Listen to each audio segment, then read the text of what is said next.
NEET Yuji 2026-এর exam আর খুব বেশি দেরি নয়। নিশ্চয়ই এখন পুরো ফোকাসটা প্রিপারেশন আর রিভিশনের ওপরই চলছে। তবে একটা বিষয় অনেক প্যারেন্টস এখন থেকেই ভাবতে শুরু করেছে, নিটের পর কোন মেডিকেল কলেজে অ্যাডমিশন নেওয়া যেতে পারে। যদি ওয়েস্ট বেঙ্গলের প্রাইভেট মেডিকেল কলেজগুলোর সম্পর্কে খোঁজ খবর নেওয়া যায়, তাহলে জেএমএন মেডিকেল কলেজ চাকদার নাম শোনেনি এমন কেউ নেই। 2023 সালে প্রতিষ্ঠিত এই আধুনিক মেডিকেল ক্যাম্পাসে রয়েছে 150টি এমবিবিএস সিট, এনএমসির অ্যাপ্রুভাল আর West Bengal university of health sciences এর অ্যাফিলিয়েশন। আর সবচেয়ে স্পেশাল বিষয় হলো এই কলেজে রয়েছে ইস্টার্ন ইন্ডিয়ার অনলি ডিজিটাল ক্যাডাভার, যা মেডিকেল এডুকেশনকে অনেক বেশি অ্যাডভান্স আর টেকনোলজি ড্রিভেন করে তুলেছে। তবে একটা বিষয় অবশ্যই মনে রাখবেন, নিট ইউজি 2026-এর এক্সামে স্কোর করা যতটা ইম্পর্টেন্ট, কাউন্সিলিং প্রসেসে ঠিকঠাক স্ট্র্যাটেজি ফলো করাটাও ততটাই ইম্পর্টেন্ট। কারণ অনেক সময় শুধু র্যাঙ্ক নয়,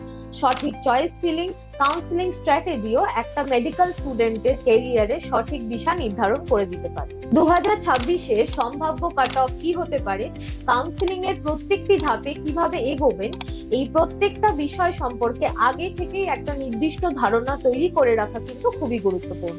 আর এই প্রক্রিয়ায় আপনাকে সঠিক দিশা দেখাতে পারে পাইস এডুকেয়ার।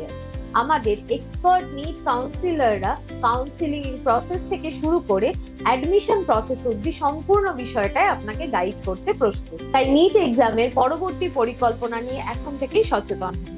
আজই কল করুন আমাদের নিট কাউন্সিলরদের সাথে কথা বলতে স্ক্রিনে দেওয়া নাম্বার।